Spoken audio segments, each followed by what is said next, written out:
미국 시애틀에 사는 티나라는 그 여성 이야기인데요. 어느 날 이 머리에 혹이 생긴 겁니다.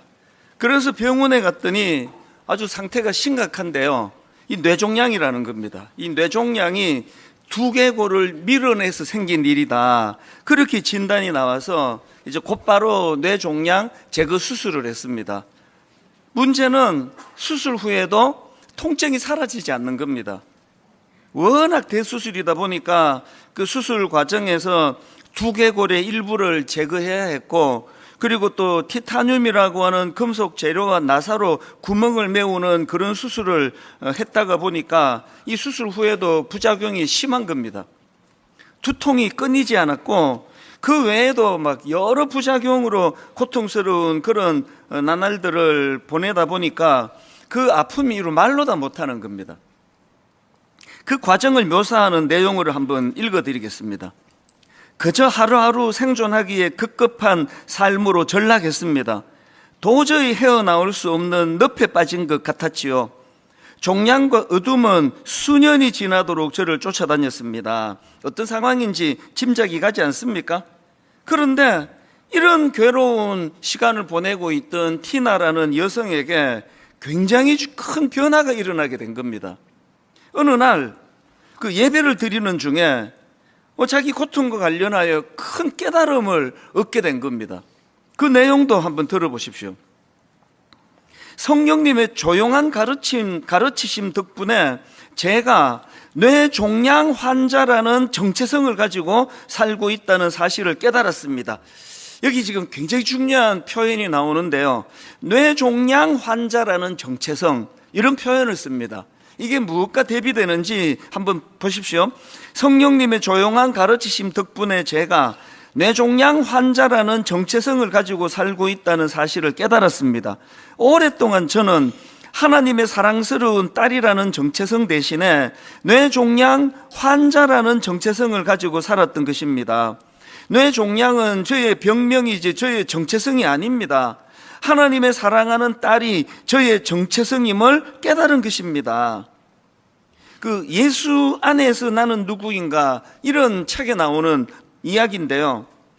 이 책에서 강조하는 게 뭐냐 하니까 내가 나를 어떻게 보느냐, 이게 바로 그 사람의 정체성이라는 겁니다. 지금 이 여성이 깨달은 게 뭐죠? 이 뇌종양 환자라는 정체성, 이게 자기의 정체성이 아닌데 그냥 병에 걸렸을 뿐인데, 그러고 보면 사단은 이 정체성을 가지고 공격하는 것을 저는 잘 알고 있습니다. 제가 겪었거든요. 제가 종종 말씀드리는 20대 초반에 겪었던 고통도 이 공격이었던 것 같아요. 이민 초기에 어려움이 계속되니까 사단이 제 마음에 너는 밥버러지야, 또 너 같은 걸 누가 사랑하겠냐, 이런 걸로 제가 극심한 괴로움을 겪었거든요.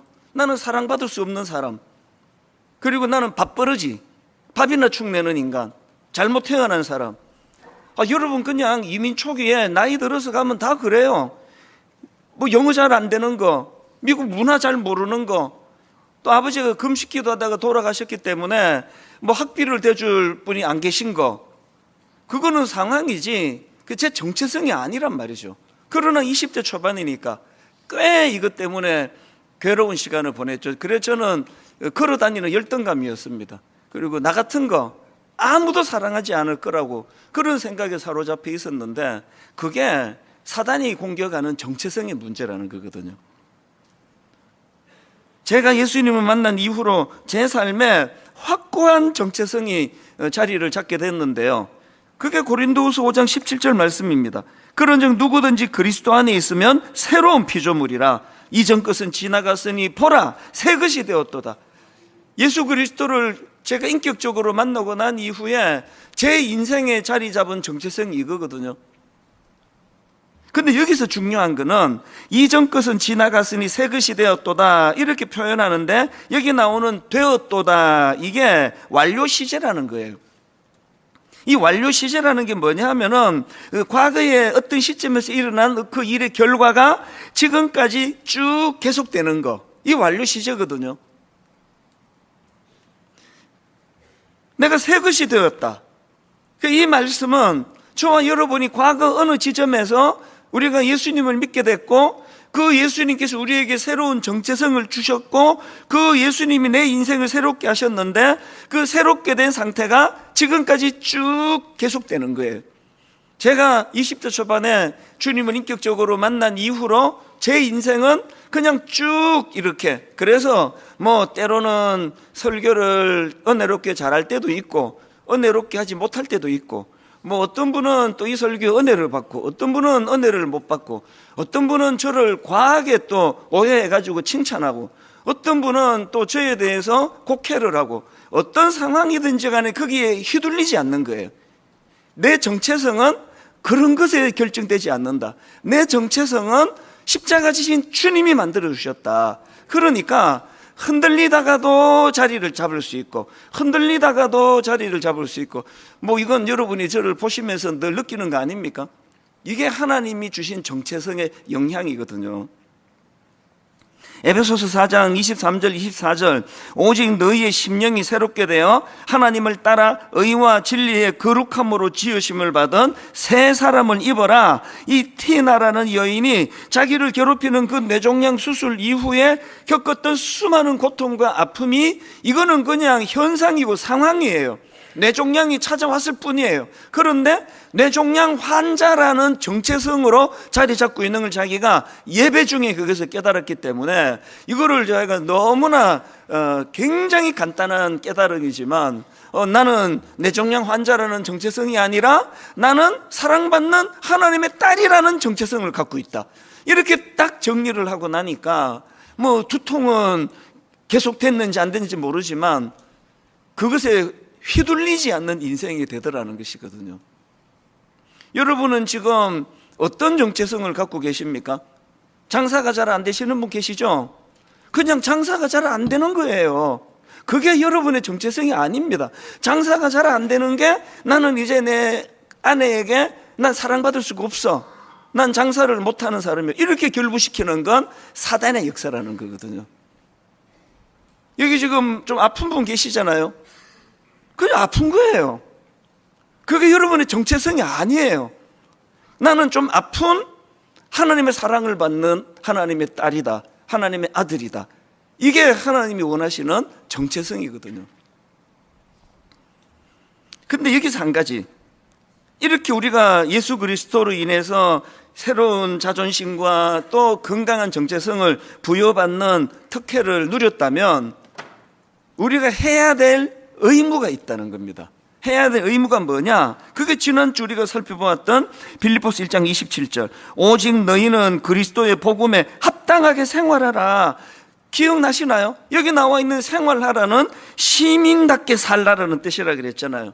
그 당시 로마 제국이 그 지역을 장악하고 그들의 정체성을 심어주던 그런 힘의 논리, 팍스 로마나, 그런 시대를 우리가 살아가지만 나는 그런 것에 영향을 받는 존재가 아니라 나는 하나님 나라 시민으로 하나님의 다스림의 영향력, 예수 그리스도가 가르치시는 그분의 가치관의 영향력으로 살아가는 사람이다. 이게 우리가 항상 마음으로 품고 의식해야 될 우리의 역할이고 사명이라는 겁니다.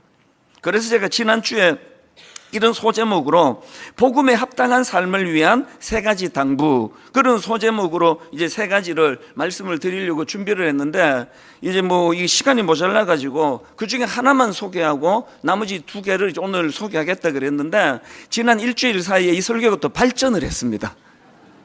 업그레이드가 돼가지고 이제 소제목을 제가 조금 바꾸고 나서 조금 더 이제 더 깊은 각도로 설교하고 싶은데요. 제가 소제목 이렇게 바꾸었습니다. 한마음 한뜻으로 그 소제목 이렇습니다. 건강한 자존심이 이끄는 새로운 삶의 목표. 우리에게 건강한 자존심, 건강한 정체성이 생겼다면 우리에게 목표가 새로워졌다는 거거든요. 그 세 가지를 제가 정리를 해드릴게요. 첫 번째는 지난주 드린 소제목과 같습니다. 우리의 새로운 삶의 목표가 뭐냐? 첫째, 한마음 한뜻으로 함께 세워가는 삶. 이게 우리의 새로운 삶의 목표입니다. 빌립보서 1장 27절입니다. 오직 너희는 그리스도의 복음에 합당하게 생활하라.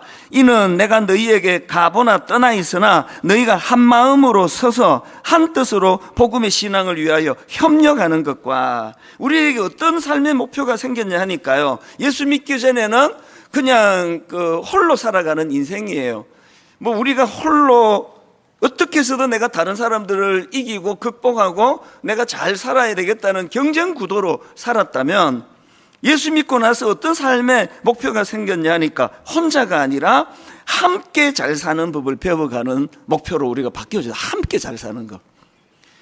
여러분이 아시지만 마가복음 2장에 보면은 그 중풍병에 걸려서 도저히 주님 앞으로 나갈 수 없는 거동이 불편한 사람이 등장을 하는데요, 그 내 친구가 이 친구를 불쌍하게 여겨서 지붕을 뚫고, 우리처럼 막 콘크리트 지붕이 아니기 때문에 그게 가능했겠죠. 지붕을 뚫고 그 거동이 불편한 그 중풍병자를 예수님 앞으로 데려오는 사건이 발생을 하는데요, 예수님이 그 4명을 굉장히 귀하게 보세요. 그래서 그 중풍병자를 고쳐주시는데, 그 과정에서 예수님의 말씀을 주목해야 될 게 하나 있습니다.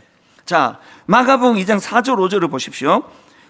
무리들 때문에 예수께 데려갈 수 없으므로 그 계신 곳에 지붕을 뜯어 구멍을 내고 중풍병자가 누운 상을 달아내리니, 5절에서 예수님의 반응입니다.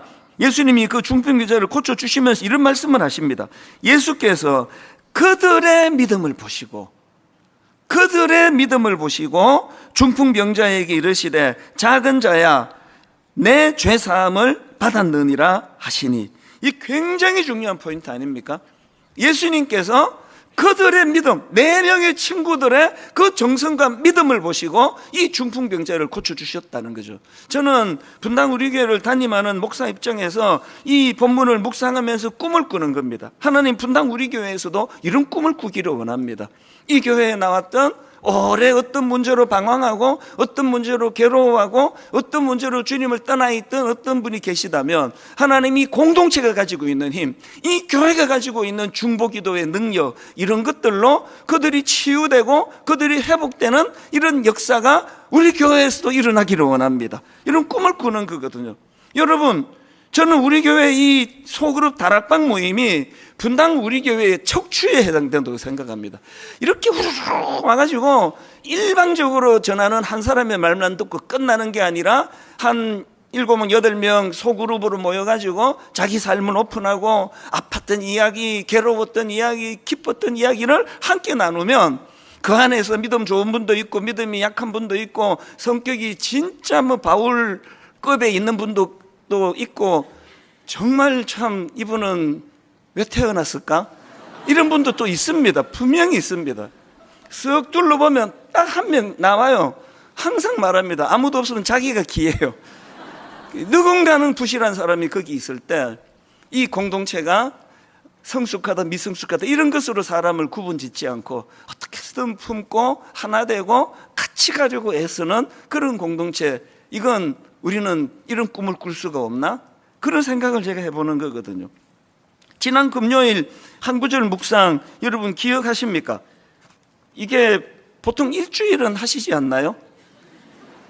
이게 지금 4일자인데 그 제목이 세 겹줄은 끊어지지 않는다. 본문을 제가 읽어드릴까요? 한 사람이면 패하겠거니와 두 사람이면 맞설 수 있나니 세 겹줄은 쉽게 끊어지지 아니하느니라. 거기 나와 있는 간단한 그날의 우리가 묵상해야 될 말씀을 제가 읽어드릴게요. 이제 옮겨 적어놨습니다. 사람은 혼자서는 살 수 없는 존재라는 것을 아십니까? 하나님은 우리를 처음부터 함께 살아가는 존재로 만드셨지만 죄는 그 아름다운 관계를 깨뜨렸습니다. 혼자서 아무리 열심히 살아간다 해도 고통과 허무함만 남을 뿐입니다. 그러나 하나님은 우리를 예수님 안에서 다시 하나 되게 하셨습니다. 오직 자신만을 위해 살아가던 우리가 교회를 이루어 서로를 형제와 자매로 부르게 하셨습니다. 여기 나와 있는 이 한 대목이요, 혼자서 아무리 열심히 살아간다 해도 고통과 허무함만 남을 뿐입니다. 왜? 이유 없습니다. 하나님이 그를 만드셨어요. 막 돈을 막 왕창 버신 분이 여기 계시다면 그 좀 느끼지 않으세요? 뭔가 허무한데? 이 돈 벌면 이렇지 않을 줄 알았는데, 우리가요 돈을 많이 벌면 행복해지도록 그렇게 설계가 되질 않았기 때문에, 막 엄청 큰 교회를 이루면 막 아주 행복하도록 그렇게 설계가 되지 않았기 때문에 분당 우리 교회가 커진 거하고 저하고는 아무 상관이 없습니다. 뭐 역할만, 사명만 훨씬 커지기 때문에 짐만 무거울 뿐이에요. 함께 우리가 그 내 중풍병자의 친구들처럼 지붕을 뜯어서라도 같이 치유받고 같이 나아가는 것, 이게 우리에게 주어진 새로운 꿈이라는 겁니다.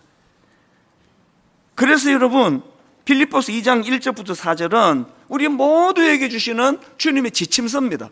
자, 한 대목 한 대목을 좀 의미를 새기면서 우리 합심해서 한 목소리로 같이 한번 읽어보시면 좋겠습니다. 빌립보 2장 1절부터 같이 읽습니다. 그러므로 그리스도 안에 무슨 권면이나 사랑의 무슨 위로나 성령의 무슨 교제나 긍휼이나 자비가 있거든 마음을 같이하여 같은 사랑을 가지고 뜻을 합하며 한 마음을 품어 아무 일에든지 다툼이나 허용으로 하지 말고 오직 겸손한 마음으로 각각 자기보다 남을 낮게 여기고 각각 자기 일을 돌볼 뿐더러 또한 각각 다른 사람들의 일을 돌보아 나의 기쁨을 충만하게 하라. 이 논리가 계속 그 상대방이에요. 그 사람을 위하여, 그 사람을 나보다 낮게 여기고 그 사람에게도 나와 똑같은 은혜가 임하도록 자기 일처럼 그들을 돌보라 그러고 쭉 그 사람 그래놓고는 맨 마지막에 왜 그래야만 되느냐? 그의 기쁨을 도와주기 위해서가 아니에요. 나의 기쁨을 충만하게 하기 위해서예요. 다락방에서 정성을 다해서 섬겨보시면요, 이게 뭔지를 좀 알아요. 목회가 끊임없이 어떤 내 욕구, 더 큰 교회 만들어서 더 유명해져 설교 잘하는 사람으로 자리매김하고자 하는 이런 악한 욕구를 제가 눌러 하나님께 영광이 되고 정말 여세 동안 힘든 삶을 사는 우리 성도님들에게 정말 조금이라도 은혜를 끼치고 싶어하는 이런 거룩한 열망을 가지고 설교를 준비하고 말씀을 전하고 나면 얼마나 그 기쁨이 밀려오는지 모르거든요. 한번 저를 따라해 보시겠습니까? 각각 자기 일을 돌볼 뿐더러 또한 각각 다른 사람들의 일을 돌보아 나의 기쁨을 충만하게 하라. 나의 기쁨을 충만하게 하라. 이 창조 원리를 따라서 이제 혼자가 아니라 함께 세워가는 삶이라는 목표가 우리에게 세워졌음을 잘 인식하는 믿음의 성도님들 되시기 바랍니다. 자, 두 번째로요, 건강한 자존심이 이끄는 새로운 삶의 목표 두 번째가 뭐냐? 이 대적하는 자들 앞에서도 두려워하지 않는 담대한 삶, 이게 우리가 추구해야 되는 목표예요. 두려워하지 않는 삶, 담대한 삶. 이 원리를 제가 말씀드릴게요. 빌립보서 1장 28절 내용입니다. 본문인데요. 무슨 일에든지 대적하는 자들 때문에 두려워하지 아니하는 이 일을 듣고자 함이라. 이것이 그들에게는 멸망의 증거요. 그 다음 보세요. 너희에게는 구원의 증거니 이는 하나님께로부터 난 것이라. 지금 바울이 뭘 강조하는가 하면은요, 이 대적하는 자들을 두려워하지 않는 담대함은 그 사람이 가진 어떤 용기에서 나오는 게 아니라는 겁니다. 대적하는 자들을 두려워하지 않는 담대함은 그런 인간적인 용기에서 나오는 게 아니라 이건 영적인 분별력에서 나오는 것이다. 이걸 지금 강조하는 거거든요. 이게 뭔지를 제가 자세히 설명을 드릴게요. 바로 앞에 나오는 27절 다시 한번 보십시오. 오직 너희는 그리스도의 복음에 합당하게 생활하라. 이는 내가 너희에게 가보나 떠나 있으나 너희가 한 마음으로 서서 한 뜻으로 복음의 신앙을 위하여 협력하는 것과, 여기 나오는 이 협력하다, 이거는요 합성어예요. 이 함께라는 전치사하고 또 경주하다, 싸우다라는 동사가 합해져서 만들어진 합성어입니다. 이게 뭘 뜻합니까? 다락방이나 오늘 우리 잘 지내봅시다. 서로 친하게 지냅시다. 이게 아니고요. 이게 지금 뭐가 지금 전제가 된 겁니까? 영적인 전쟁 중이에요. 전쟁 중에 협력하는 건 그냥 뭐 아유 잘 지내면 좋죠가 아니라 이건 생명이 달린 겁니다. 지금 군사들이 딱 한 목표를 향하여 한 방향으로 나가는 이게 얼마나 중요하냐고요. 그래서 이 단어는요, 같은 목적을 가지고 함께 경주하거나 같은 목적을 가지고 함께 싸우는 거예요. 릴레이 경주하는데 네 사람이 지금 이 바톤을 들고 경주하는 건 이거는 4명 중에 한 사람만 협력이 잘 안 돼도 절대 이게 우승할 수 없는 거 아닙니까? 이런 비장함으로 쓰여진 단어예요. 지난주 말씀드렸잖아요. 스님이나 신부님이나 그런 분들은 자기 동료들에 대하여 고발 고소하고 가짜 뉴스 만들고 이렇게 하지 않는데 유독 왜 우리 개신교만 지금 이런 것들이 난무하느냐 했을 때 그건 어떻게 하겠습니까 우리가. 그러나 내가 할 수 있는 건 거기에 내가 휘둘리지 않는 거예요. 어떤 경우라도 그를 적으로 생각하지 않고 어떤 경우라도 그것 때문에 그를 미워하지 않으려고 안간힘을 쓰는 거, 이게 우리가 할 일이겠죠. 될 때도 있고 안 될 때도 있지만 포기할 수 없는 건 지금 우리는 영적 전쟁 중이고 주적 앞에서 우리끼리 이렇게 싸우면 안 된다는 이 원리를 기억하는 것, 이게 우리의 목표거든요. 에베소서 6장 10절에 보니까 우리가 예수 믿는 순간 바로 영적 전쟁이라는 걸 알게 되는 말씀이 나옵니다. 끝으로 너희가 주 안에서와 그 힘의 능력으로 강건하여지고 마귀의 간계를 능히 대적하기 위하여 하나님의 전신갑주를 입어라. 여기에 나오는 전신갑주는 그 당시에 중무장한 로마 군인들의 장비 일체를 그렇게 설명한 거라고 예전에 제가 설명을 드린 기억이 있거든요. 그러니까 왜 우리를 대적하는 사람이 나옵니까?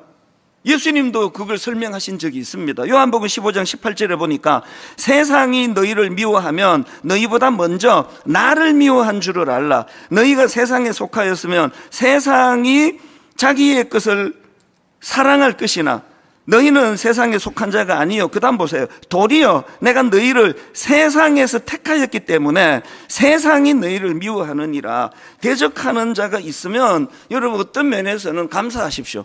나는 예수님께 속한 자구나. 아무도 여러분을 대적하지 않으면 내가 신앙을 좀 부실하게 신앙생활을 하는구나. 여러분들이 어떤 이유도 없이 억울한 일을 당하고 어떤 이유도 없이 나를 대적하는 사람들이 나오는 건 예수님께서 그건 너를 미워하는 게 아니라 나를 미워하는 거야. 이게 영적인 차원으로 이걸 바라봐야 된다는 거거든요. 여러분, 우리 지난번 그 빌립보서 1장 15절을 다룰 때 바울에게서 이거 우리가 보지 않았습니까? 감옥에 갇혀 있는 바울, 안 그래도 괴로운데 마음이 힘들고 어려운데 바깥에서 들려지는 소리가 참 참담해요. 자, 빌립보서 1장 15절 기억나시죠? 어떤 이들은 투기와 분쟁으로, 어떤 이들은 착한 뜻으로 그리스도를 전파하나니. 그리고는 17절, 그들은 어떤 분입니까? 투기와 분쟁으로 그렇게 열심을 내는 그들은 나의 매임에 괴로움을 더하게 할 줄로 생각하여 순수하지 못하게 다툼으로 그리스도를 전파하느니라. 바울이 지금 안 그래도 자기를 괴롭히는 유대인들하고 감옥을 지키고 있는 그 로마 군사들 때문에 마음이 복잡하고 어려운데 그래도 같은 길을 간다고 하는, 복음을 전한다고 하는 동력자로 가는 그 사람들까지 자기를 괴롭히니 뭐 얼마나 힘들었겠냐고요. 죽고 싶었을 거예요. 그러나 바울은 거기에 함몰되지 않잖아요. 그 비결이 무엇인가 보니까 18절 기억나실 겁니다. 그러면 무엇이냐? 거칠애로 하나 참으로 하나 무슨 방도로 하든지 전파되는 것은 그리스도니 이로써 나는 기뻐하고 또한 기뻐하리라. 바울이 그런 상황에서 괴로움을 타게 하는 방식은 그 좁은 틀 안에서 자기들끼리 아웅다웅하는 것들을 벗어나 버리는 거예요. 더 큰 꿈을 꾸는 거예요. 더 큰 그림을 보는 거예요. 그래서 날 괴롭히려고 복음을 전하든지 날 협조하기 위해서 복음을 전하든지 이게 중요한 게 아니라 전해지는 게 복음이라면 난 상관없다. 이것이 바울의 기쁨을 빼앗아가지 못하는 원동력이라고 한다면 저를 포함해서 저부터도 이게 저에게 항상 숙제거든요. 어떤 상황에서도 더 큰 그림으로 품을 수 없나? 포용할 수 없나? 왜 이런 안 해도 되는 숙제는, 제가 미국에서 지금 슈퍼마켓 하고 있으면 이웃 가게가 저에 대하여 그렇게 막 폄하하고 가짜뉴스 만들고 그러면 바로 응징하면 되죠. 못하잖아 지금. 왜? 제가 새로운 피조물이 됐어요. 저는 적어도 목사거든요. 이런 목표가 우리에게 있기 때문에 이것이 아까 말씀드린 그 원리 그대로 상대방을 위하는 게 아니라 내 기쁨을 위해서예요. 내 평안을 빼앗기지 않는 비결이라는 것, 억지로라도 우리가 이 훈련을 해야 되는 것. 그래서 디모데후서 1장 7절입니다. 디모데후서 1장 7절, 하나님이 우리에게 주신 것은 두려워하는 마음이 아니요 오직 능력과 사랑과 절제하는 마음이니, 이 사실을 이론이 아니라 여러분 삶 속에서 믿음이 작동될 때 저 디모데후서 1장 7절이 작동된다는 걸 경험하며 예수 믿는 여러분 되시기를 바랍니다. 마지막 세 번째로요, 건강한 자존심이 이끄는 새로운 삶의 목표가 하나 더 있는데, 자신의 삶에 찾아온 고난조차 의미를 부여해버리는 의미를 부여하는 삶. 자, 29절입니다. 그리스도를 위하여 너희에게 은혜를 주신 것은 다만 그를 믿을 뿐 아니라 또한 그를 위하여 고난도 받게 하려 하심이라. 자, 이 말씀에서 지금 바울이 감옥에서도 절망하지 않는 비결을 저는 발견하는데요. 자, 액센트를 좀 한 군데 더 주어서 본문을 보십시오. 다시 한번 읽어드릴게요. 그리스도를 위하여 너희에게 은혜를 주신 것을, 은혜를 주셨습니다. 은혜를 주신 것은 두 가지 목표가 있네요. 다만 그를 믿을 뿐 아니라 우리에게 믿음을 주시기 위하여 은혜를 주시고, 그 다음에 또한 그를 위하여 고난도 받게 하려 하심이라. 바울이 감옥에서 아니 왜 은혜를 주시지 않고 고난을 주시지, 이게 아니에요. 은혜를 주셨는데 거기에 고난이 포함이 되어 있다는 거거든요. 이게 어떻게 이런 인식이 가능한가 하니까요, 바울이 왜 어떻게 이런 고백을 할 수 있냐니까 자기 인식 때문에 그래요. 자, 에베소서 1장 1절입니다. 하나님의 뜻으로 말미암아 그리스도 예수의 사도된 바울은, 하나님의 뜻으로 말미암아 그리스도 예수의 사도된 바울은 에베소에 있는 성도들과 그리스도 예수 안에 있는 신실한 자들에게 편지하노니, 자기 정체성을 이렇게 고백합니다. 그리스도 예수의 사도된 바울이래. 여기 나오는 이 사도, 이 헬라어로 아포스톨로스인데요, 이거는 보냄받은 자라는 뜻이에요. 바울의 자기 정체성이 보냄을 받은 자, 그러니까 감옥에 보냄을 받은 거예요. 이 감옥을 자기가 보냄을 받은 걸로 그렇게 인식을 하니까 이것이 너희들에게 절대 손해가 아니다, 그렇게 빌립보서가 말씀이 시작되는 거 아닙니까? 이런 인식을 갖고 사는 게 왜 중요한가 하면은요, 이게 여기 능력이 나타나요. 자, 이것도 같이 한번 읽어보시겠습니다. 고린도 후서 4장 8절부터 한번 부름을 가지고 한번 읽어보십시오. 자, 같이 읽습니다. 시작. 우리가 사방으로 우겨쌈을 당하여도 쌓이지 아니하며 답답한 일을 당하여도 낙심하지 아니하며 박해를 받아도 버림바 되지 아니하며 거꾸로 떨림을 당하여도 당하지 아니하고 우리가 항상 예수의 죽음을 몸에 짊어지면 예수의 생명이 또한 우리 몸에 나타나게 하려 함이라. 우리 살아있는 자가 항상 예수를 위하여 죽음에 넘겨지면 예수의 생명이 또한 우리 죽을 육체에 나타나게 하려 함이라. 바울이 자기는 보냄을 받은 자라는 자기 인식이 있었고 자기 정체성이 있었고, 바울은 자기 삶 속에서 이 고난의 의미를 부여하는 거예요. 내가 받은 은혜 안에 고난도 포함되어 있다. 이 고난이 왜 포함이 되어 있어야만 하는가 하면은 야고보서 1장 2절부터 보십시오. 내 형제들아, 너희가 여러 가지 시험을 당하거든 온전히 기쁘게 여기라. 이는 너희 믿음의 시련이 인내를 만들어내는 줄 너희가 알미라. 인내를 온전히 이루라. 이는 너희로 온전하고 구비하여 조금도 부족함이 없게 하려 함이라. 여러분, 장사가 잘 안 되면 자기를 나는 사랑받을 수 없는 존재야, 나는 밥버릇이야, 이렇게 사단이 우리에게 정체성을 몰고 간다면 아니에요. 이게 은혜예요. 내게 고난이 있습니까? 지금 뭐가 일이 안 풀립니까? 엄청 여러분의 내면에 주님 닮아가는 인격이 작동이 되고 있다는 사실을 인식하셔야 됩니다. 이게 안 되니까 고생은 죽으라고 고생하고 인격은 맨날 그렇잖아요. 그럼 뭐하러 그 고생당하면서 그렇게 억울하게 사십니까? 내가 어려운 일이 있을 때, 고난이 찾아올 때, 이게 은혜 안에 이게 옛날에 왜 그 우리 가난할 때 과자 잘 안 사줄 때 추석이 되면 이제 막 어린이 종합 선물 세트를 사주잖아요. 막 그 안에 막 별의별 거 뭐, 지금 보니까 뭐 애들 하나도 안 좋아할 것 같아. 뭐 조리퐁, 맛동산, 새우깡, 뭐 또 그것도 하나 더 있는데 샤브레, 뭐 이런 것들이 이제 막 있는데요. 세트로 오니까 이건 마음에 안 들어. 이건 안 좋아하는 건데 어떻게 세트로 왔는데. 은혜가 여러분 입맛으로 고르는 게 아니에요. 그거 다 의도를 갖고 주시는 거거든요. 고난이 은혜 안에 있다니까요. 은혜의 종합선물 세트 안에 고난이 있다면, 기왕에 그 피할 수 없는 고난이라면 이것을 가지고 내 형제들아, 너희가 여러 가지 시험을 만나거든 온전히 기쁘게 여기라. 이는 너희 믿음의 시련이 인내를 만들어내는 줄 너희가 알미라. 인내를 온전히 이루라. 이는 너희로 온전하고 구비하여 조금 더 부족함이 없게 하려 함이라. 그렇게 하나님 주시는 거 버릴 게 하나도 없다. 결론을 제가 이렇게 맺기를 원합니다. 오늘 우리가 이런 목표와 꿈을 갖고 있는데요, 모르드게 이야기만 하고 제가 이제 말씀을 마치려고 하는데, 여러분 모르드게가 누군가 하면은 에스더의 사촌 오빠예요. 이 사람이 한 역사에 굉장히 중요한 역할을 했습니다. 에스더가 자기 동족이 위기에 빠질 때에 엄청난 결단을 내리지 않습니까? 그게 에스더 4장 15, 16절인데 맨 앞에 말씀이 중요합니다. 15절을 보니까요, 에스더가 모르드게에게 뭐 했다고요? 회답하여 이르되, 이걸 기억하고 계십시오. 회답하여 이르되, 당신은 가서 수산에 있는 유다인을 다 모으고 나를 위하여 금식하되 밤낮 3일을 먹지도 말고 마시지도 마소서. 나도 나의 시녀와 더불어 이렇게 금식한 후에 규례를 어기고 왕에게 나아가리니 유명한 말, 죽으면 죽으리다 아니라. 이 에스더가요, 왕의 부르심 없이 왕 앞에 나가는 것은 죽음을 각오해야 되는 일이지만, 바로 이 에스더가 이런 놀라운 결단을 했기 때문에 한 민족을 살리는 일에 쓰임을 받습니다. 그런데 이 동력이 어디서 나왔느냐? 아까 15절 이렇게 나왔잖아요.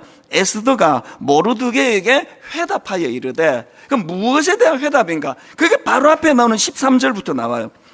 자, 에스더의 사촌 오빠 모르드게가 어떤 의미를 부여해 줬느냐? 13절입니다. 모르드게가 그를 시켜 에스더에게 회답하되, 너는 왕궁에 있으니 모든 유다인 중에 홀로 목숨을 건지리라 생각하지 말라. 이때에 내가 만일 잠잠하여 말이 없으면 유다인은 다른 데로 말미암아 노임과 구원을 얻으려니와 너와 너의 아버지 집은 멸망하리라. 그 다음 정체성이 나옵니다. 내가 왕 후의 자리를 얻은 것은 이때를 위함이 아닌지 누가 알겠느냐 하니, 저 한마디가요, 에스더를 살렸고 민족을 살렸고 저에게 지금까지 영향을 미쳐요. 이때를 위함이 아닌지 누가 알겠느냐.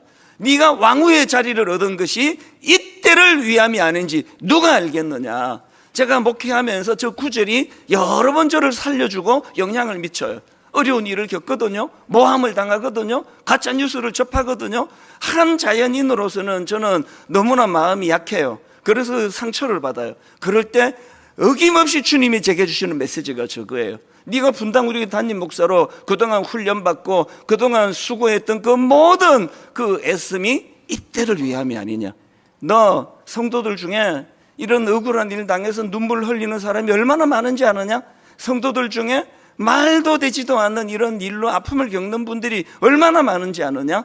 네가 온실에서 설교 이론만 가지고 설교하는 게 아니라, 목사인 네가 이런 억울한 일을 당하고 네가 이런 아픈 일을 당할 때 어떻게 의연하게 이때를 위함이 아닌가라는 중심을 가지고 네가 살아가면, 그거 보고 많은 성도님들이 힘을 얻을 것이다, 위로를 얻을 것이다. 이때를 위함이 아닌가. 여러분, 저는 모르드게처럼 먼저 예수 믿는 여러분들이 이 은혜를 누리면 좋겠어요. 이 세 가지 꿈을 가지고 하나님 이제 함께 내가 어떤 자리에 빠져 있든지 간에 대적하는 자들 앞에서 두려워하지 않고 담대함으로 나가기 원합니다. 하나님 고난조차 여기에 의미를 부여하며 사는 그런 인생이 되기 원합니다. 그래서 여러분이 먼저 회복이 되시고 이것이 여러분 아들, 딸에게 모르드게와 같은 영향을 미쳐야 됩니다. 결론을 맺으면 또 말씀드립니다. 밥버릇이는 저의 정체성이 아니에요. 영어를 못했을 뿐이에요. 밥버릇이는 저의 정체성이 아니었거든요. 아버지가 그냥 일찍 돌아가셨을 뿐이에요. 사업이 어려우세요? 뭔 일로 지금 모함을 당했습니까? 몸을 지금 다치셨어요? 병이 찾아왔습니까? 여러분, 그 티나라는 여성처럼 뇌종양으로 인생에 그냥 어떤 변수가 찾아왔습니까? 이렇게 고백하십시오. 뇌종양은 나의 병명이지 이게 나의 정체성이 아니다. 나는 하나님의 사랑받는 하나님의 사람이라는 정체성을 가지고 있다. 오늘 이 설교를 총 정리하는 찬양으로요, 우리 이 찬양 나의 하나님, 막 결정적일 때마다 저는 이 찬양이 떠오르는 이 가사를 보니까 이렇습니다.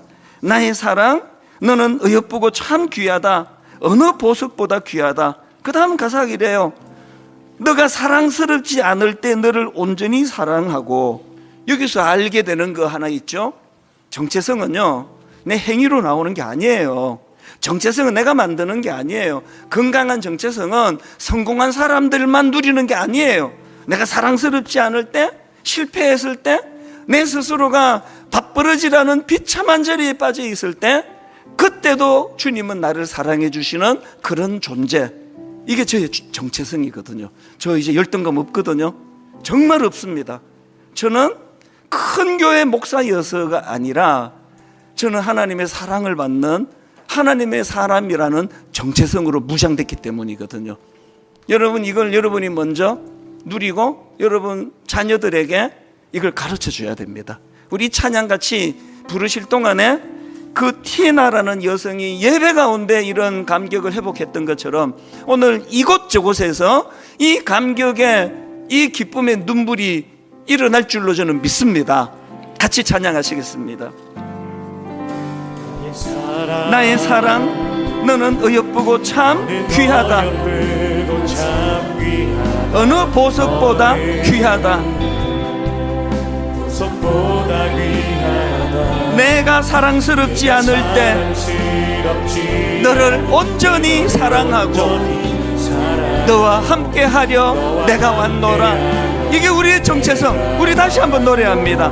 나의 사랑, 너는 어여쁘고 참 귀하다. 어느 보석보다 귀하다. 내가 사랑스럽지 않을 때 너를 온전히 사랑하고 너와 함께하려 내가 왔노라. 주의 사랑, 이 사랑은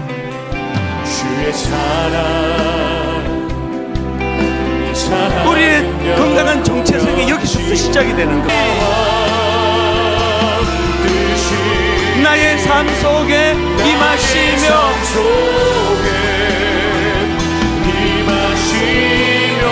주님 알기를 주만 보기를 소망해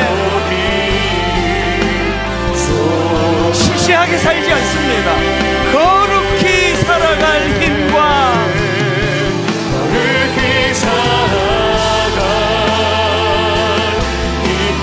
두려움 없는 믿음 주신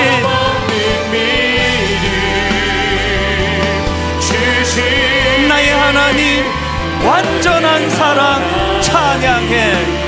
완전한 사랑 찬양해. 그 티나라는 여성이 무슨 엄청난 스승님을 만나고 깨달은 게 아니고요, 예배 드리는 가운데 그분 표현 성령님이 조용히 가르쳐 주신 거거든요. 여러분은 왜 그런 이상한 정체성에 빠져 있습니까?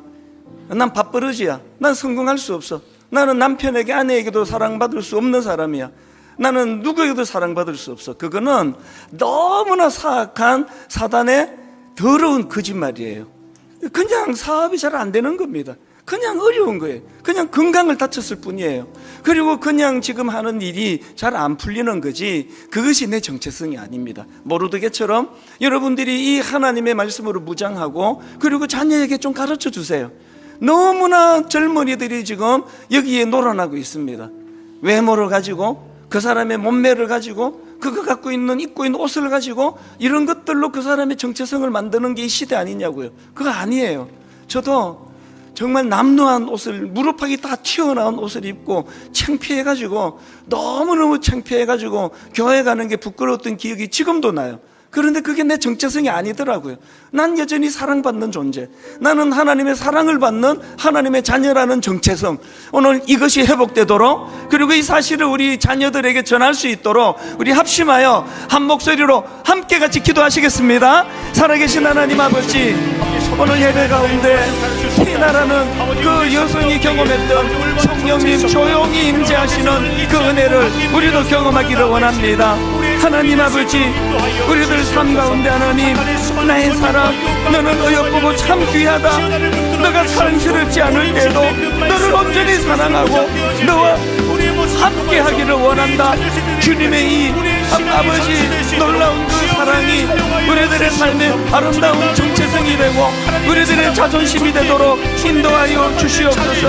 하나님, 건강한 자존심을 주시고 이것이 우리 삶의 새로운 삶이 되도록 인도하여 주시옵소서. 살아계신 하나님 아버지, 오늘 우리가 주님 앞에 언제나 믿음을 갖고 주님 앞에 나와싸우니 아버지 하나님 인도하여 주시옵소서. 아버지 하나님, 우리를 선한 길로 인도하여 주시옵소서. 하나님, 하나님의 은혜를 사모하며 아버지 나아가기를 원하오니 우리에게 그 은혜를 허락하여 주시옵소서. 하나님 아버지, 우리는 새로운 피조물이 되었습니다. 예수 그리스도의 십자가로 말미암아 우리는 아름답고 놀라운 하나님의 자녀가 되었습니다. 내가 사랑스럽지 않을 때도, 아버지 내가 부끄러운 자리에 빠져 있을 때도 하나님, 나는 하나님의 사랑을 받는 하나님의 자녀인 것을 믿고 고백하기를 원하오니 그 은혜로 인도하여 주시옵소서. 하나님 아버지, 이 시대가 너무나 악합니다. 믿음의 자녀들, 특히 우리 청년들을 향하여, 청소년들을 향하여 말도 되지도 않는 이상한 그 자존감, 또 이상한 정체성으로 우리 아이들을 혼미하게 만들고 있습니다. 하나님, 부모된 우리가 먼저 중심을 잡기 원합니다. 부모된 우리가 세상적인 어떤 조건 때문에 내 자신의 정체성을 흔들흔들거리는 거기에 놀아나는 것이 아니라 어떤 상황에서도 내가 사랑스럽지 않은 그 순간에서도 나를 온전히 사랑하시는 그 하나님의 그 사랑으로 무장된 하나님 자녀의 정체성이 회복되게 하여 주시옵소서. 그래서 하나님, 모르드게처럼 그 주변 사람들에게, 에스더에게 선한 영향력을 행사했던 것처럼 가까이 있는 우리 아들, 딸, 우리 자녀들에게, 또 주변에 우리 예수 믿는 청년들에게, 청소년들에게 어른답게 아버지 이 아름다운 놀라운 정체성을 잘 가르쳐주고 전달해주는 그런 믿음의 어른들, 성인들 되게 하여 주시옵소서. 하나님, 어항에 큰 돌 5개가 먼저 자리를 잡고 그 중심을 가지고 작은 돌과 모래와 물을 부어나가는 인생이 되도록 도와주시고, 쓰잘데없는 것으로 꽉 차있는 그 어항이지만 중심을 잡아주는 큰 돌을 넣을 수가 없는 그런 초라한 인생이 되지 않도록 이번 한 주간 저희들을 인도하여 주시옵소서. 순간순간 아버지 낙심이 찾아오고 우울이 찾아오고 실패감이 찾아온다 할 때에 오늘 이 말씀의 능력이 그것을 엄호해주는, 보호해주는 놀라운 살아있는 하나님의 말씀임을, 역사하는 하나님의 말씀임을 경험하고 기억하는 한 주간을 살아가게 하여 주시옵소서.